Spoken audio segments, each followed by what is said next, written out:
Habari za usiku huu ni mshike. Jina langu ni Kennedy Moses. Klabu ya soka ya Simba imetangaza kuachana na meneja mkuu Dimitar Pantev kwa makubaliano ya pande zote mbili. Taarifa ya klabu hiyo iliyotolewa na bodi ya ukurugenzi wa klabu hiyo ya Simba na kuwekwa katika ukurasa wake rasmi wa mitandao ya kijamii imesema kuwa Pantev anaondoka na wasaidizi wake wawili aliokuja nao. Kwa mujibu wa taarifa hiyo, kikosi cha wekundu Msimbazi Simba kwa sasa kitakuwa chini ya kocha msaidizi Selemani Matola. Mara ya mwisho Pantev aliongoza Simba Sports Club katika mchezo wa kundi D ligi ya mabingwa barani Afrika dhidi ya Stade Malien waliopoteza ugenini kule Mali kwa mabao 2-1. Pantev ambaye ni raia wa Bulgaria mpaka anaondoka ameiongoza Simba katika michezo minne ikiwa ni ligi ya mabingwa Afrika dhidi ya Nsingizina Spurs waliocheza mara 2 dhidi ya Petro Atletico na dhidi ya Stade Malien. Ligi kuu ya NBC, Pantev ameiongoza Simba katika mechi moja dhidi ya JKT Tanzania na kupata ushindi wa magoli 2-1.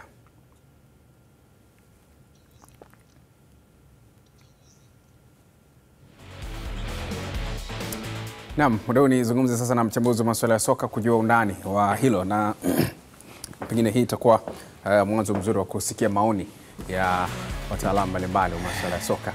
Karibu sana Andrew. Asante. Tuko vizuri?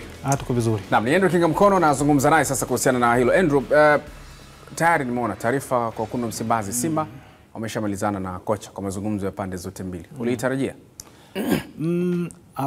Kwa upepo ulivyokuwa unaenda, pressure ilikuwa kubwa, lakini bado nilikuwa naona ana nafasi kwa sababu kulikuwa na muda mzuri wa kujitafakari Simba, kwa sababu sasa hivi wanaenda kufanya usajili, kuna dirisha la usajili, ligi inaenda kusimama. Kuna kipindi cha mwezi mzima hapa ambao Simba nilikuwa naamini na Pantev naye atapata nafasi ya kukaa na wale wachezaji vizuri na kutengeneza timu. Kwa hiyo naona kama uamuzi umekuja kwa haraka sana, kwa sababu walikuwa kuna kitu ambacho tayari kwa anaanza kukitengeneza kidogo, japokuwa kikosi kilikuwa kinaonekana bado hakijatimia, lakini yeye alikuwa anajaribu kutengeneza kwa sababu amechukua timu katikati ya mashindano. Unajua ukichukua timu katikati ya mashindano wakati mwingine inakuwa ngumu kuitengeneza kupata kile ambacho naamini kwamba hiki kitakuwa sahihi. Kwa hiyo alikuwa anajaribu sana. Mechi zake ni hizi hapa. Zina uhusiano wote na kilichotokea kwenye matokeo? Kwa mechi hizi zina uhusiano kwa sababu Simba kimataifa amepoteza mechi zake 2 za kimataifa za ligi ya mabingwa. Mechi zake 2 za kwanza, japokuwa si mara ya kwanza Simba kupoteza kwenye hatua ya makundi mechi zake 2 za kwanza. Kwenye rekodi zao inaonyesha iko hivyo na bado wanafanyaga vizuri. Kwenye ligi kuu kwa sababu amecheza mechi moja, ameshinda 2-1 dhidi ya JKT Tanzania. Kwa hiyo na ana sare moja zile Nsingizini. Kwa hiyo ni mtu ambaye katika mechi 5 alizocheza ana sare moja, kwenye ligi ameshinda moja, amepoteza mechi hizo 4. Kwa hiyo bado ana nafasi, nilikuwa naona kuna nafasi ya yeye kuitengeneza Simba ambayo wanaamini kabisa hii itakuja kuwa nzuri, kwa sababu kidogo ulikuwa wachezaji anaanza kupata wachezaji ambao kwenye kikosi chake alikuwa anawatafuta kuwapata. Si kocha wa kwanza kwenye ligi kuu ya NBC kukumbwa na hiyo changamoto na pengine kuishia hapo kwa maana ya kuachwa. Romain Folz ilikuwa hapo, pia Dennis Kitambi, Ali Mohamed Amer, Malali Hamsini pamoja na Dimitar Pantev. Hawa ni makocha wote ambao ndani ya kipindi cha kabla tujafika hata nusu ya msimu shughuli yao imeishia hapo. Nadhani sababu hasa ni nini? Kila mmoja na sababu zake tofauti. Ukimwangalia Frozen, wana Yanga walikuwa wanasema Yanga haichezi mpira wa kuvutia. Kwa hiyo kwa sababu hiyo wakaona lengo lao alifikiri, kwa hiyo wakaamua kumuondoa. Kitambi walikuwa hawana maelewano na uongozi. Kuna vitu ambavyo havikuwa sawa ndani ya Fountain Gate. Kwa hiyo yeye mwenyewe akaamua kujiondoa. Ali Mohamed ni matokeo sasa na Malali Hamsini. Unaona timu ilianza vizuri lakini hawakuwa na matokeo mazuri.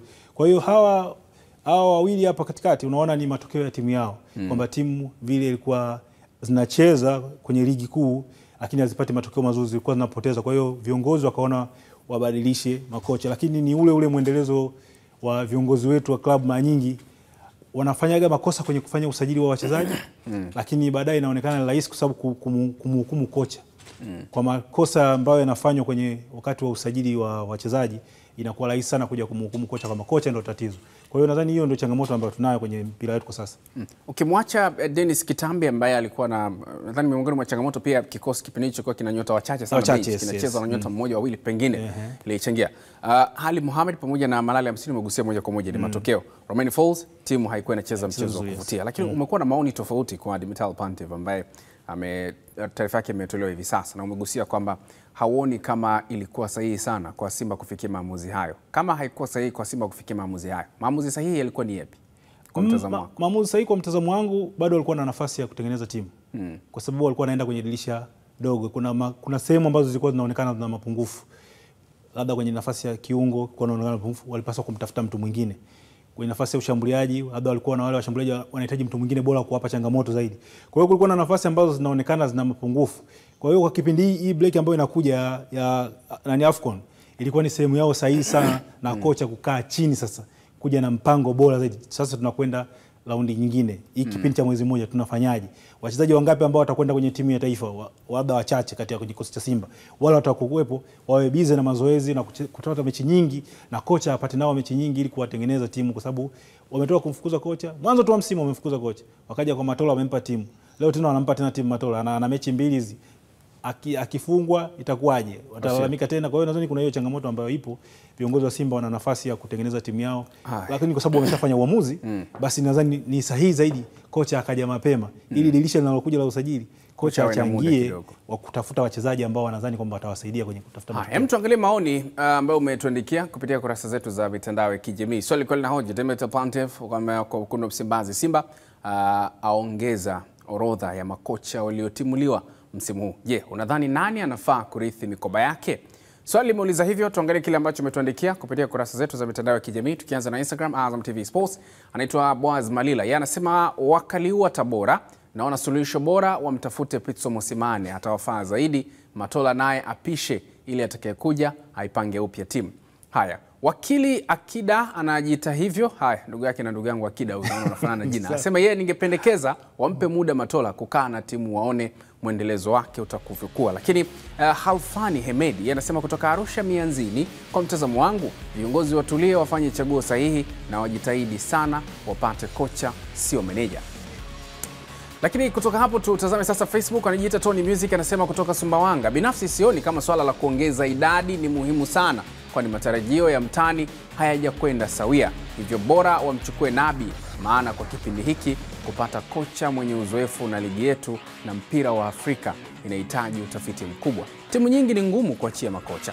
Lakini Gracious Mashalo yeye anasema binafsi sijaona shida ya Pantev, ila kama Simba wanahitaji kocha mwenye sifa wa kariba yao, kuna Marcel Kola, lakini pia kuna Pitso Mosimane, kuna Gamondi, yupo Nabi, pia yupo Steve Baka pamoja na kocha wa ASEC Mimosa ya mtaja moja kwa moja, lakini bila shaka tunamfahamu ni nywele ndefu hivi. Lakini Baraka Mapenza yeye anasema kutoka Chaludewa Mpwapwa, Simba wanatakiwa watulie ili watafute kocha mwenye uwezo, sio wa kuokoteza, waende hata Afrika Kusini. Kuna makocha wazuri tena wenye mifumo ya kisasa ya uchezaji wa mpira wa miguu na mbinu nzuri za uwanjani.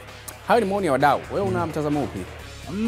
Naongelea kwenye kutulia, kwenye kufanya utulivu, kwa sababu Pantev alikuja kama vile ilikuwa kama bahati mbaya.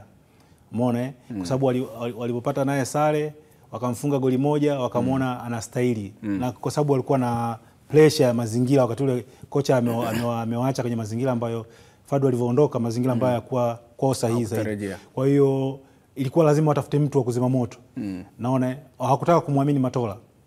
Na wangeweza kumwamini Matola, ndio maana hata kocha kwenye mechi zile za mataifa walimweka Morocco awasaidie. Kwa hiyo nadhani ni wakati wao watulie, wafanye uamuzi sahihi, waende kuhakikisha Simba inafanya vizuri, kwa sababu lengo la Simba ni kufika nusu finali. Yes. Shukrani sana Andrew.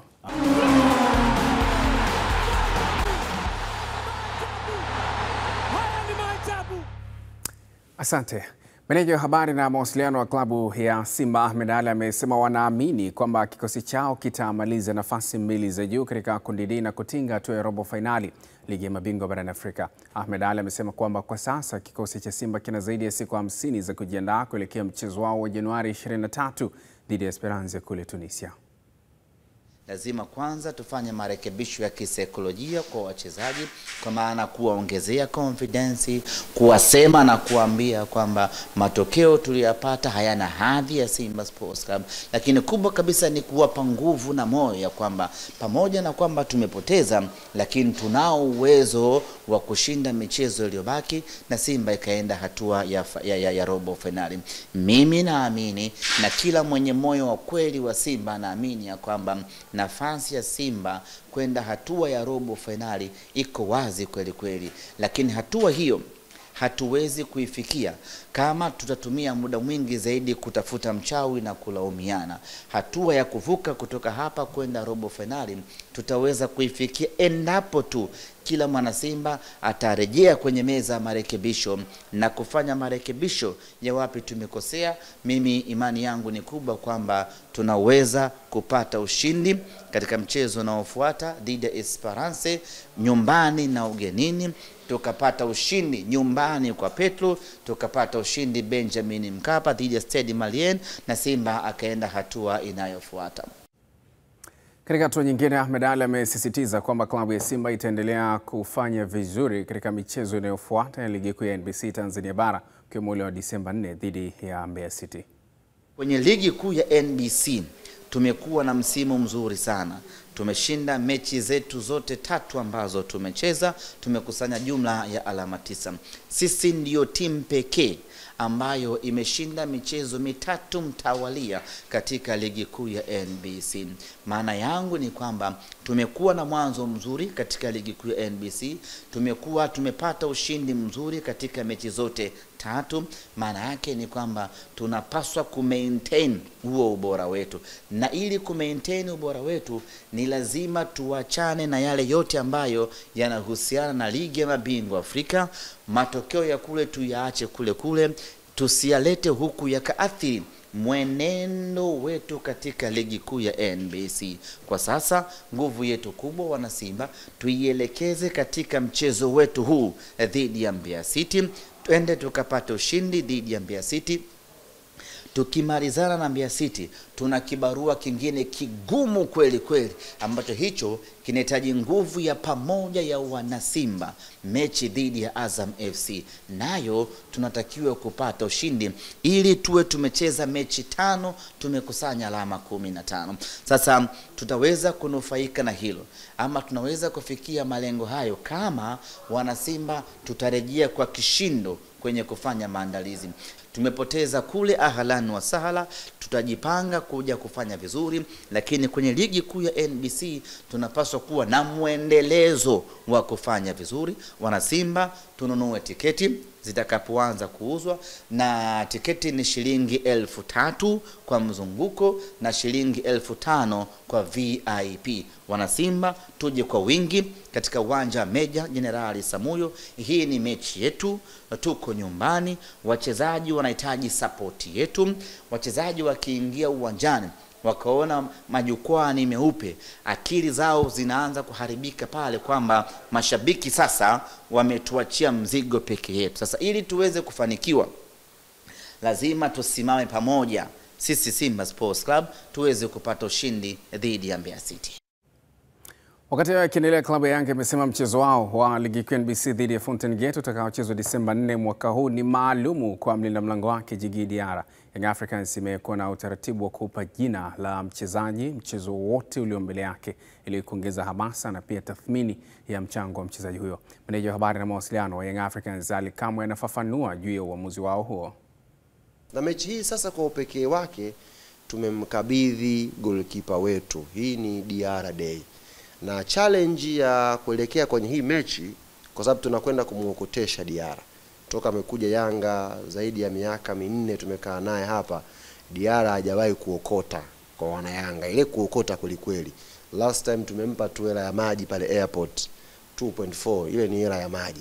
Tunakwenda sasa kumuokotesha Djigui Diarra dhidi ya Fountain Gate. Kwa hiyo kimaalum mchezo huu tuna dedicate kwake yeye. Kwa hiyo wanachama wa Yanga kuanzia sasa hivi kwenye social media post unachokuja kumuokotesha Diarra. Kama una shilingi 200, una shilingi 500, una milioni 1, sema kibunda hiki kifunge vizuri cha Diarra na kwenda kwenye kumuokotesha Diarra Alhamis KMC Complex. Kwa hiyo kifunge vizuri, njoo nacho KMC Complex. Kama uko nje ya Dar es Salaam, uko nje ya nchi, tafuta ndugu jamaa ambaye yuko Dar es Salaam, mtumie kibunda aende kutoa, aje nacho KMC Complex, Diarra aokote. Kwa hiyo ni Diarra Day na tunakwenda kumuokotesha Djigui Diarra.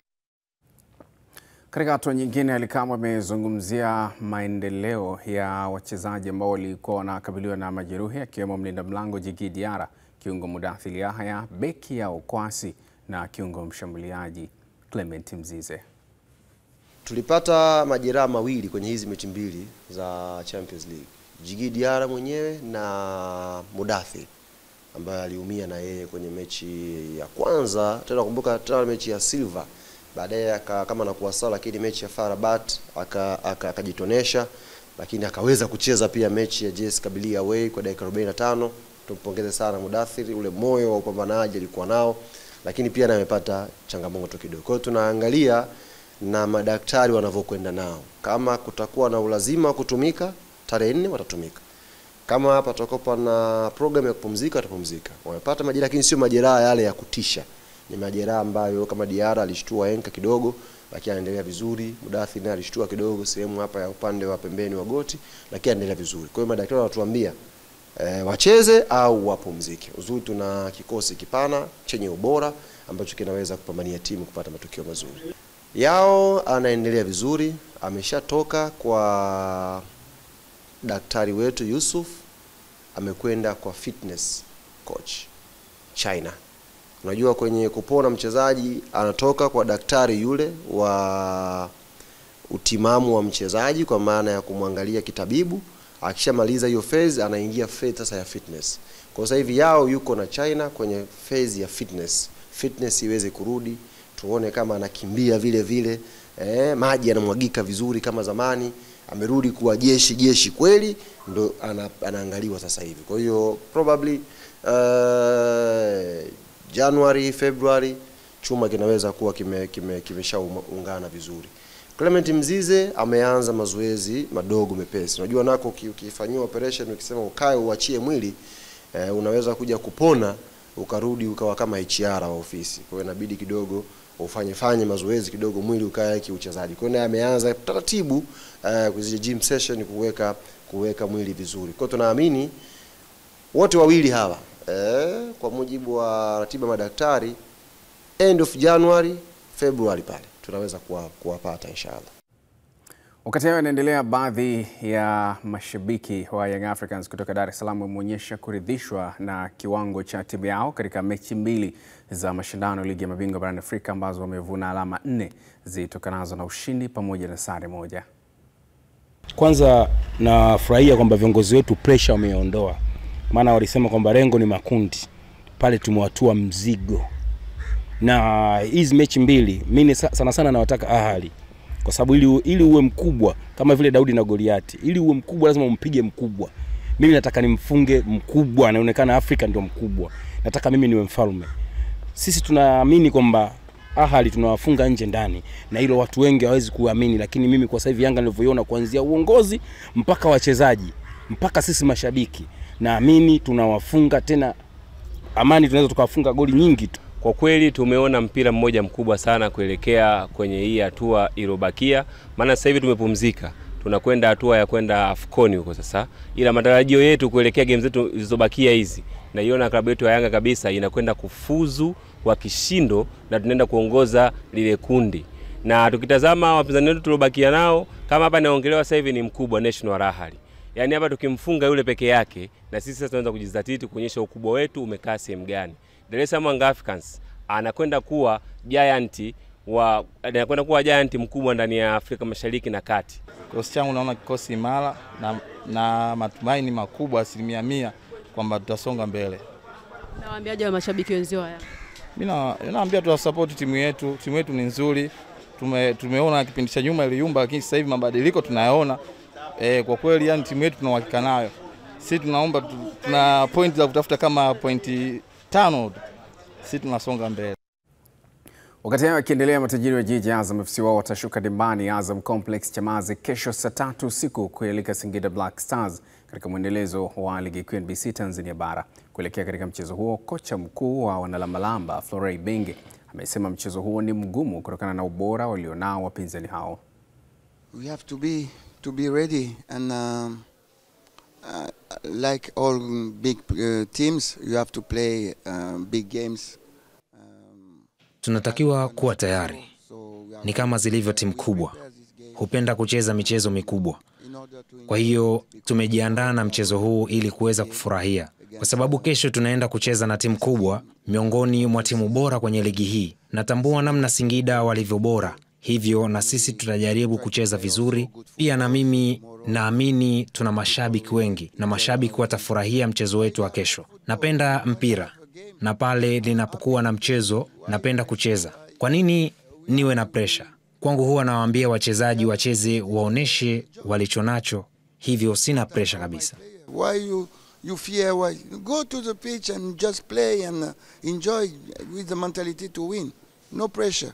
Sisi kama timu na kupitia walimu wetu tumesort baadhi ya matatizo ambayo tumeyaona katika hii hapa michezo mitatu iliyopita, na naamini katika siku ya kesho tutajitahidi kuyapunguza na kuendelea kuyamaliza kabisa, ili mradi kuliweka lango letu salama, kwa maana tunaamini ukiwa na defense nzuri unaweza kushinda mechi, kwa maana goli linaweza kupatikana hata dakika 96. Kwa hiyo ni sisi kama wachezaji wa ulinzi kukaa na kuzungumza ili mradi kuweza kulinda lango letu vizuri, lakini kwa upande wa walimu ni wameshamaliza kwa kiasi kikubwa na watamalizia siku ya leo pia kutubrush katika baadhi ya sehemu, lakini sisi kama wachezaji tunaahidi kupata point 3 katika mchezo mzuri na tutaonyesha mchezo mzuri katika siku ya kesho. Wakati hayo yanaendelea, kwa upande wa Singida Black Stars, kocha mkuu wa timu hiyo Miguel Gamondi amesema mchezo wao dhidi ya Azam FC hautakuwa mwepesi kutokana na ubora walionao, hivyo watahakikisha wanapambana ili waweze kupata ushindi. It's not too much preparation. We come in yesterday from Zanzibar. We play a very tough game in CAF and yesterday we tried to recover. Hakuna maandalizi makubwa tuliyofanya. Tulirudi jana kutoka Zanzibar na tulitoka kucheza mchezo mgumu wa kimataifa. Na jana tukajaribu kurejea kwenye utimamu wetu.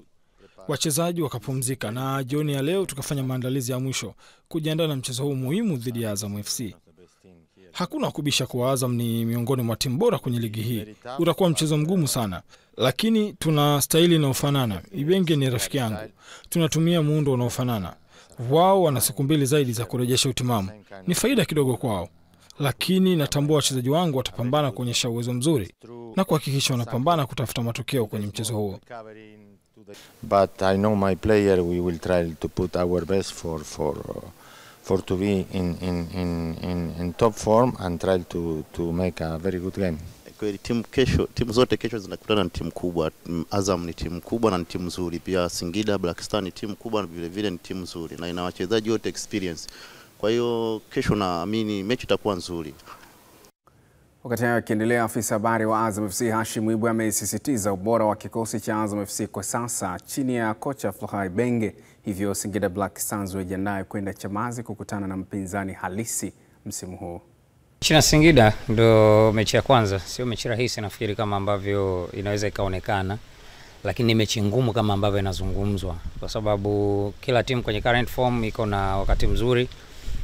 Kwa maana ya aina ya michezo ambazo tumekuwa tukicheza, achilia mbali matokeo ambayo tumekuwa tukipata. Unakwenda kucheza na Singida, umetoka kucheza na AS Maniema na Wydad. Singida anakuja kucheza na Azam FC akiwa ametoka kucheza na CR Belouizdad na Stekelenburg. Ni mechi mbili nzuri za maandalizi ambayo nadhani inawezekana kwenye mchezo huu tukapata mchezo wa kwanza wa msimu kwa msimu huu kwanza, kwa sababu kila mmoja na imani anaweza kucheza vizuri dhidi ya mpinzani wake, na kila mmoja anaamini kwamba anaweza kudeliver mbele ya mpinzani wake. Kwa hiyo sidhani kama ni mechi rahisi kama ambavyo inafikiriwa. Sisi binafsi kama club tumejiandaa vizuri. Kila kitu kinakwenda sawa. Leo ni siku nyingine ambayo tutafanya mazoezi ya mwisho. Tumefanya mazoezi ya mwisho actually. Lakini hakuna ripoti yoyote ya majeruhi nje ya wale ambao wanafahamika kwamba wako injury, akiwemo Adolf Mtasingwa, lakini wale wengine wote ambao watu hawajaona. Barakat Hamid amerejea na probably atakuwa ni sehemu ya mchezo, lakini amerejea pia kikosini Sheikna Madudi Akite. Hashim Mwibwe. Lakini je, mashabiki wa Azam FC wanazungumza nini kuelekea mchezo huo? Hawa hapa. Kwa msimu si kombe tunalitaka. Dabi ya Mzizima ni ngumu. Ila mimi ninachowatazalisha, nawaambia hii inaitwa kantonesha kidonda. Hii ni kantonesha kidonda. Tumetoka kuumia juzi nyumbani na Waarabu. Sasa hao wamekuja, sisi tutapiga kwenye mshono. Walipopigwa juzi, sisi tutapiga tena kwenye mshono, yani kanitonesha kidonda. Sisi kwetu dabi ya Mzizima ni ligi na ndo ubingwa wetu ulipo, kwa sababu msimu tunataka ubingwa. Tunamzima huyu, tunamzima tena mwingine, lakini huyu tunaanza naye tarehe 7 hiyo Jumapili. Unapoingia katika mashindano ya mpira wa miguu, mnaingia katika kushindana na lengo la kushindana ili uwe bingwa. Kwa hiyo nimejiandaa vizuri mimi na timu yangu kuweza kupata pointi 3 muhimu. Tunahitaji pointi 3 muhimu kwa sababu kombe hili tunalihitaji kwa hali na mali. Mwendelezo wetu ni mzuri kama mnavyoona wenyewe kwenye ligi kuu, tofauti na wenzetu. Mpira ni mchezo wa wazi. Mnaona kitu kinachotokea uwanjani. Kuna mistakes za marefa zinatokea, ila tunaomba sikio marefa wawe very active katika kuamua matukio yao kiusahihi uwanjani. Tunaomba haki itendeke. Mchezo utakuwa ni mgumu, lakini pia utakuwa ni mzuri. Kwa kikosi chetu cha Azam siku hizi ni kizuri, na Azam sasa hivi ni kimataifa. Kwa hiyo napenda kuambia Simba walipokanyaga wamekanyagia pabovu. Naam, hivyo ndivyo ambavyo tunakamilisha nusu saa ya kwanza ya mshike mshike hii leo, lakini nikukumbushe bado tuna nusu saa nyingine ya pili ambayo tutakujuza tulionayo mezani kwenye mshike mshike. Nitakaporejea, miongoni mwa yale ambayo tutakuwa nayo ni pamoja na haya: Serengeti Boys rasmi ni mabingwa wapya wa Sekafa, kisasi kwa Uganda chalipwa.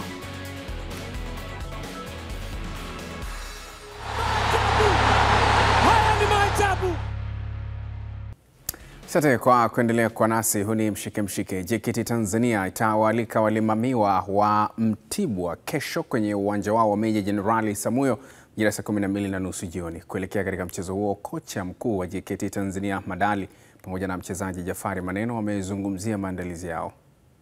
Hatupaswi kubweteka kuona kwamba labda sisi tayari tumenani. No, tuna kazi kubwa. Hiyo kazi ambayo tumefanya ni kazi kubwa, lakini tuna kazi kubwa zaidi, na ukijaribu kuangalia mechi ambazo zipo mikononi mwetu ni nyingi zaidi ya hizi ambazo tumecheza. Kwa hiyo tunahitaji kuwa na hiyo strong mentality na kujua kwamba namna gani ambavyo tunatakiwa tuiendee mechi after mechi, tuwe bora kwenye wakati gani, pamoja na kuwa kwenye position hii, lakini si position ambayo ya kusema tumerelax labda tukasema tayari sisi kila kitu kimekuwa nani. No, bado tuna kazi kubwa sana. Jaribu kuona tuna michezo mingi, kuna watu wana michezo michache bado hawajacheza hizo mechi. Pia tunajaribu kuangalia hiyo table jinsi ambavyo ipo, lakini malengo na matamanio yetu ni kuweza kufanya vizuri na kuwa kwenye nafasi nzuri na bora zaidi.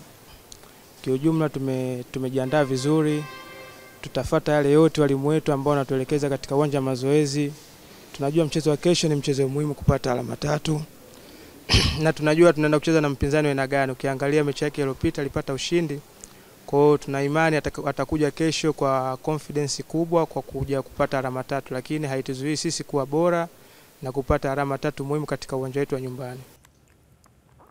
Mbali na hilo, kocha mkuu wa Mtibwa Sugar Mkenya Yusuf Chipo ameweka wazi namna walivyo na mipango mizuri ya ushindi, huku yeye akiwa tayari na wachezaji wake kuelekea mchezo wa kesho ligi kuu NBC dhidi ya JKT Tanzania. Tuko tayari katika mechi yetu ya JKT ya kesho.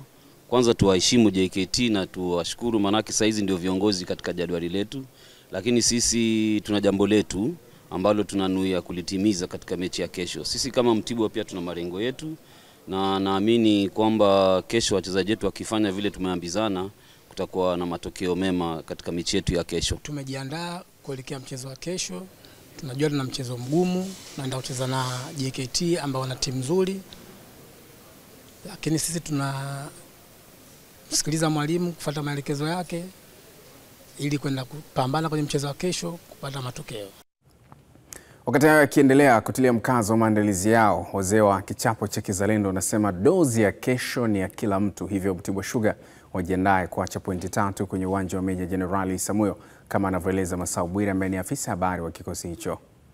Tuko serious sana na ligi ya msimu huu. Hatuigizi wala hatutanii. Tunauhitaji ubingwa wa soka la Tanzania kwa uvumba na udi. Na ndio sababu unaona muda wote tuko katika kupambana, na kupambana kwenyewe kwa ubora wa hali ya juu. Kitu kizuri kinaandaliwa. JKT Tanzania imeandaliwa.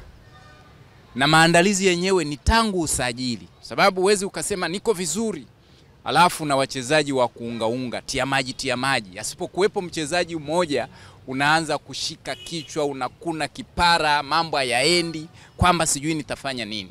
Kwa hiyo sisi tulijiandaa mapema, tumesajili vizuri, na nyewe wa Tanzania mnashuhudia, mnaona tuna benchi la ufundi lenye uwezo wa hali ya juu sana, likiongozwa na kijana Mtanzania Ahmad Ali. Ubora wake hauna kificho. Nao baadhi ya mashabiki wa klabu ya Mtibwa Sugar mkoani Morogoro wameonyesha matumaini kwa timu yao kuelekea mchezo wa Disemba 3 mwaka 2025 dhidi ya JKT Tanzania utakaopigwa saa 12:30 jioni.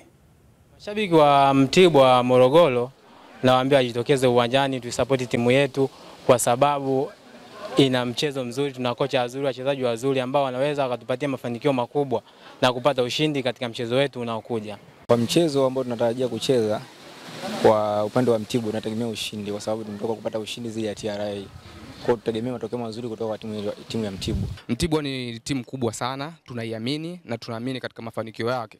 Ndio. Tunaenda kucheza na JKT ambao kimsingi kwetu sisi bado ni mayang, wataingia kama underdog katika mchezo ambao utachezwa wiki hii. Na cha msingi ni kwamba ni morali kwa mashabiki wa Mtibwa ili kusudi tuweze kufanikisha jambo letu. Tunaamini katika Mtibwa kwa sababu ukiangalia Mtibwa tumeuza wachezaji ambao ni wazuri, kwa hiyo ni industry ya kutengeneza wachezaji bora na zaidi katika ligi kuu yetu na hata nje ya mipaka ya Tanzania. Kwa hiyo tunaamini katika Mtibwa. Mashabiki, tusikatie timu yetu ya Morogoro Mtibwa. Naam, nikupitisha sasa kwa ratiba yote itakavyokuwa ya mechi hizo za ligi kuu ya NBC. Kesho kuna mechi mbili, ni kama ambavyo unaona. JKT Tanzania saa 12:30 jioni watakuwa mzigoni dhidi ya Mtibwa Sugar, lakini baada ya hapo Azam FC saa 3 kamili usiku watakuwa wanakipiga dhidi ya Singida Black Stars. Hizo ndizo mechi kubwa mbili ambazo tutazishuhudia kesho kwenye kisimuzi cha Azam TV. Wakati hayo inaendelea, kikosi cha TRA United, wazee wa pira kodi, wanaendelea na maandalizi ya kujiandaa na mechi zake zijazo za ligi kuu soka Tanzania bara ama NBC Premier League. TRA ina vibarua viwili muhimu dhidi ya Singida Black Stars na wekundu Msimbazi Simba mwezi huu kabla ya ligi kusimama kupisha michuano ya AFCON nchini Morocco. Kocha mkuu wa kikosi hicho pamoja na baadhi ya wachezaji wanasema wapo tayari kwa ajili ya kuzisaka alama 6 kwenye michezo yote hiyo miwili.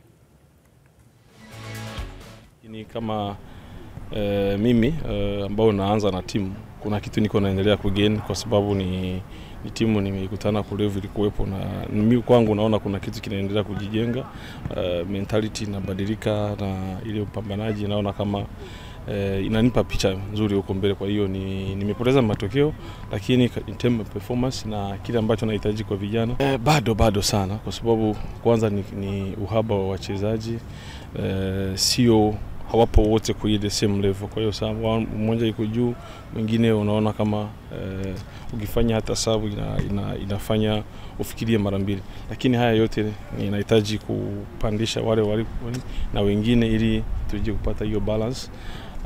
Nashukuru kwa gisi wanaendelea kujitoa na imani kuwa kitapatikana. Tumejiandaa vizuri na mwalimu anajaribu kufanya marekebisho ili tusirudie makosa ambayo tumefanya kwenye michezo miwili iliyopita.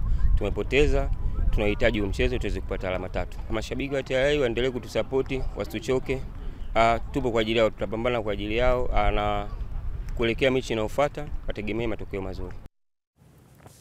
Wakati hayo yakiendelea, kikosi cha timu ya soka ya taifa ya vijana ya Tanzania chini ya umri wa miaka 17 maarufu kama Serengeti Boys rasmi wametoa ubingwa wa Sekafa baada ya kuifunga Uganda The Clubs mabao 3-2 huko Addis Ababa, Ethiopia. Hii ni mechi ya kisasi ambapo fainali iliyopita Uganda wakiwa nyumbani uwanja wa Nakivubo walifunga Tanzania magoli 2-1. Tayari timu zote mbili zimefuzu kucheza fainali za AFCON kwa vijana chini ya umri wa miaka 17 hapo mwakani kule Morocco, ambapo hii itakuwa ni mara ya 4 kwa Tanzania kushiriki, wakati Uganda itakuwa ni mara yao ya 3. Mbali na ubingwa huo wa Sekafa, Tanzania pia imeshinda tuzo binafsi tofauti ikiwemo ya kocha bora wa mashindano, mfungaji bora pamoja na golikipa bora. Tugeukie vitasa sasa. Bondia Ramadhan Mkwakwate aka Sugu Mtata anaendelea kujifua na kujiwinda Regan Pacho kutoka kule Congo DR kwenye usiku wa boxing on Boxing Day utakaofanyika Disemba 26 mwaka 2025 pale Warehouse Masaki, Dar es Salaam. Akizungumza wakati akiendelea na maandalizi yake Chamazi Dar es Salaam, Mkwakwate amesema amejiandaa kwa asilimia kubwa kuhakikisha anaibuka na ushindi wa kishindo kwenye pambano hilo. Usiku huo utashuhudia mapambano mengi ya utangulizi ikiwemo yale ya kimataifa, wakati ambapo pambano kuu litakuwa ni kati ya bondia Hassan Mwakinyo ambaye atakuwa ulingoni siku hiyo. Sugu Mtata anasema amejiandaa vya kutosha, huku akisifu mbinu za kivita alizokabidhiwa na kocha wake Baruti. Kupoteza mechi mbili itakuwa ya tatu. Na mimi sina kawaida ya kupoteza kabisa. Yaani kanyaga nyayo hizi sawa, kanyaga na miba mikali. Yaani miba mikali sana.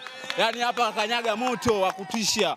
Wanangu kibao wananisupport kama hivi mnavyoona. Yaani ushindi lazima. Yaani kama mnavyoona kocha wangu ananisimamia deile. Ananyigia madini vya kutosha. Lazima nishinde na ushindi upo. Na waahidi wa Tanzania ushindi upo, lazima nishinde. Mimi namwambia mpinzani yani ajiandae vya kutosha. Sijawahi kufanya kazi chafu.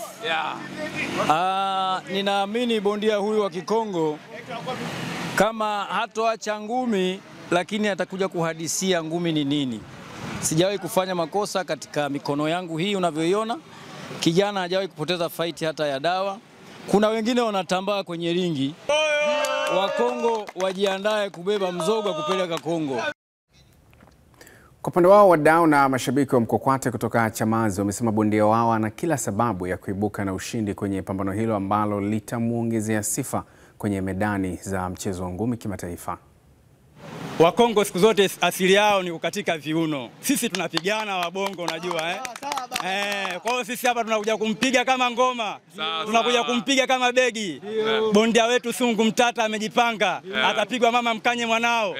Yaani hataki asiaya, hataki atatalala tu. Yaani tunakuja kumlambisha sakafu. Siku zote sisi huruma sio malezi. Alicheza mechi na Amiri Matumla kapotea, lakini nina imani hajapigwa vile inavyostahili kupigwa.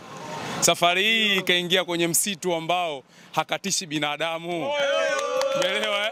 Anakutana na Ramadhani Mkwakwate. Sparring partner yake ni mimi mwenye nguvu nyingi zisizokuwa na kiwango, mtambo ambao unawaka. Na nawaambia huyo Mkongo mbele ya Ramadhani Mkwakwate, mimi mwenyewe natoa madini yako Ramadhani Mkwakwate kumpa sparring tafu kusudi uwe jamaa asimalize. Huni mshike, twende break, tutarejea, usiondoke.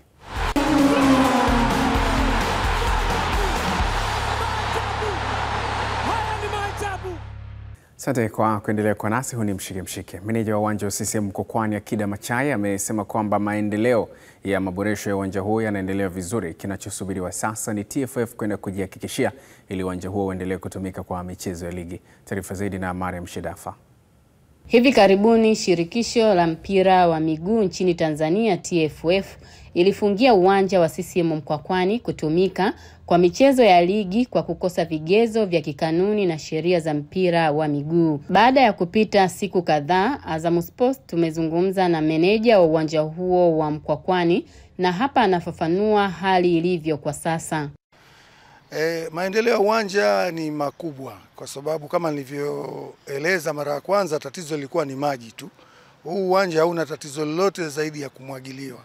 Kwa hiyo toka siku tuliyoongea hapa na mwenyekiti wangu alikuwa hapa wa mkoa na alihakikisha ili zoezi linasimamiwa. Kwa hiyo tulikuwa tunaumwagilia uwanja usiku na mchana. Uwanja kama sasa hivi unavyoona, siku 5 nyuma haukuwa hivi ulivyo, na mwenyewe utakuwa shahidi. Nafikiri uwanja maendeleo yake ni makubwa sana. Mpaka sasa hivi matumaini ni makubwa, lakini bodi ya ligi wenyewe ndio wataamua. Baada ya kuja kukagua uwanja watatuambia kama je, unakidhi kuchezewa au haukidhi. Lakini sisi tumejitahidi kadri ya uwezo wetu mpaka leo na bado tunaendelea kumwagia. Nafikiri mechi yenyewe ni Jumapili, na kwa hivyo hapa tulipofikia mpaka Jumapili tutakuwa tumepiga hatua kubwa sana. Wapenzi na mashabiki wa Coastal Union hapa wakaonyesha kuridhishwa na maendeleo ya uwanja huo wa Mkwakwani. Mimi naomba tu kwamba kadri iwezekanavyo uwanja uendelee kurekebishwa, lakini mechi yetu sisi na Yanga ichezwe Tanga. Watu wa Tanga wote wanapata simanzi kwamba kila inapofika mechi ya Yanga, sasa tuna mwaka wa 3 hatujacheza na Yanga katika uwanja Mkwakwani. Kila ikifika karibu na mechi ya Yanga, basi utasikia timu yapelekwa Arusha, sio yapelekwa wapi. Sisi kosi hatupendi kusema kweli kwamba au watu wa Tanga hatupendi kuona kwamba timu yetu inaondoka kwenda kucheza mahali pengine. Marekebisho ya miundombinu ya nje, uwanja wa CCM Mkwakwani umefanywa marekebisho makubwa kuliko kiwanja chochote hapa Tanzania. Kwa hiyo ilikuwa ni pichi kwa siku ile ya tarehe 27, ulimwagiwa maji 28 mpaka tarehe 30 ulikuwa uko vizuri kabisa. Mpaka hivi sasa tunavyoongea huna tatizo lolote. Kinachosubiriwa kwa sasa ni maamuzi ya TFF kuhusu kutumika kwa uwanja wa Mkwakwani baada ya maboresho kufanyika. Kutoka Tanga, Mariam Shedafa, Azam Sports. Tuageukie Azam FC sasa. Zoezi maalum la kusaka vipaji kwa wachezaji wa Kitanzania kupitia programu maalum iliyoandaliwa na Azam FC limemalizika jioni ya leo kwa mawakala wa kimataifa kutoka mataifa mbalimbali kujiridhisha na talanta za Tanzania. Sabit Chumwi Zakaria ambaye ni mkuu wa habari na mawasiliano wa klabu hiyo anatoa tathmini ya mchakato huo wa siku 2 ulivyokuwa. Mashindano ya kusema majaribio kwa vijana kwa ajili ya nafasi ya kupata timu za kimataifa yalienda vizuri. Tukio letu lilikuwa likiitwa Azam International Talent Showcase, ilienda vizuri na wachezaji kama wa 5, 6 mpaka 7 hivi wamepatikana, wale bado wamewaona. Nachelea kutaja namba kamili kwa sababu kuna wengine wamewekwa kwenye probation. 5 tayari moja kwa moja wamewachagua, alafu kuna wengine kama wanawatazamia hivi kidogo, labda na wenyewe wanaweza kaingia. So iko hivyo. So mambo yalienda vizuri, wamefurahia sana wale mawakala, hasa yule scout msaka vipaji kutoka Chelsea. Amefurahia sana kwa sababu amekutana na familia kubwa sana ya Chelsea hapa. Ameona kabisa kumbe alikuwa sawa yuko na Stamford Bridge. Kwa mambo yalikwenda vizuri, na kinachofuata sasa ni michakato namna gani anakwenda hawa vijana wakapata nafasi kwenye timu ambazo wamechaguliwa. Kwa haya matukio tukiyafanya kila wakati mara 2 kwa mwaka. Amini mara 2 kwa msimu. Tugeukie kikapu sasa. Ligi ya mchezo huo wa kikapu NBL imemaliza hatua ya makundi hii leo, ambapo kesho michezo ya nusu finali itaanza kupigwa kwenye viwanja vya Chinangali pale Dodoma, huku mabingwa watetezi kwa upande wa wanaume yani Dar City na wanawake Fox Divers wakionyesha nia ya kutetea mataji yao kwa kushinda michezo yao yote ya makundi. George Mbara anaarifu zaidi. Siku ya 7 ikishuhudiwa ligi ya NBL ikizidi kushika kasi hapa Dodoma, huku kila timu ikipambana kuhakikisha inatoa ubingwa au kumaliza nafasi za juu. Tayari hatua ya makundi imemalizika kwa timu 4 za wanaume na wanawake kukata tiketi ya kucheza nusu fainali. Kesho wanaanza nusu fainali zao, wakati Fox Divers atacheza na Okeswa, vijana Queens atacheza na DB Lioness, kwa maana Don Bosco Lioness. Hizo ndio nusu finali kwa upande wa wanawake, na wanacheza best of 3, ambapo mtu akifungwa 2 mfululizo anaondoka, akifungwa 2 akarudisha watacheza game ya 3, maana yake wataforce kwenda game series ya game 3. Baada ya hapo watakwenda kwenye finali, ambayo finali pia ina series ya game 3. Kwa wanaume timu ambazo zimekushajihakikishia nafasi ni Dar City ambaye ameshinda game zake zote, lakini pia ambaye tunamuona naye ana nafasi ya kuendelea ni Dodoma Spurs ambaye naye ameshinda game yake iliyoisha, na hapa tutamuona mwingine ambaye inawezekana akawa kati ya obvious naona kama UDSM Outsiders wako vizuri na wanaelekea kama kushinda mechi hii, japo bado ni mapema kusema. Basi atakayeshinda hapa naye anaingia kwenye robo, kwenye nusu, wakati game ya mwisho kati ya JKT na Kisasa nayo itatoa mshindi mmoja anayekwenda kwenye nusu. Kwa hali ndio ilivyo hivyo, na hatua tuliyofikia ndio hii ya nusu finali. Mashindano ya mwaka huu yamekuwa na msisimuko wa aina yake kutokana na timu nyingi kujiandaa, huku zikisajili nyota wa kigeni ambao wameongeza ushindani. Mashindano ya NBL 2025 yamekuwa mazuri na ni magumu sana, na ushindani wa hali ya juu.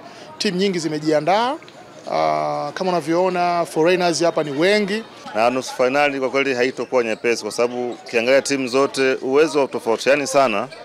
Ni mtu tu unaitaka vipi hiyo game.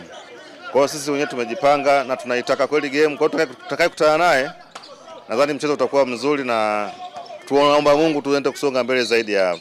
Ligi ya NBL kwa msimu huu wa mwaka 2025 itafikia fainali Jumamosi ya Desemba 6 hapa Dodoma.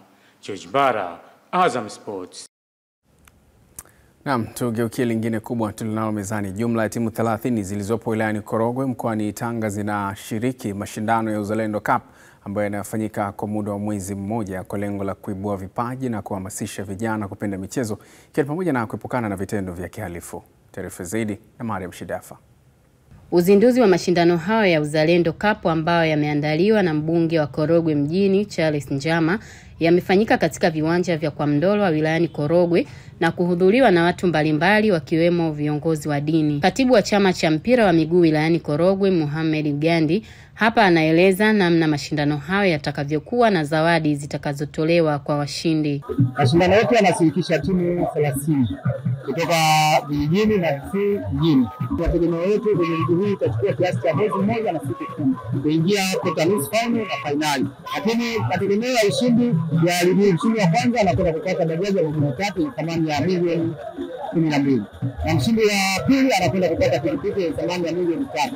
Na mshindi wa tatu anakwenda kumchagulia ng'ombe mnyama yenye thamani ya milioni 2.5. Mariam Shidafa, Azam Sports.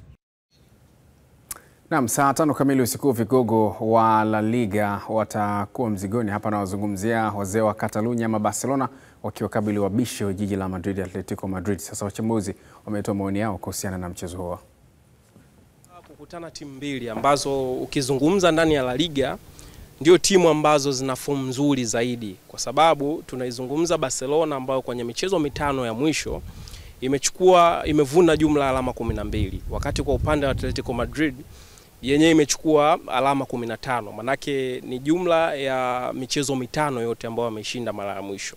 Lakini nikukumbushe kwamba ni mechi ambayo inamkutanisha Barcelona ambaye yeye kwenye michezo yake mitano ya mwisho amefanikiwa kupata jumla ya magoli 14.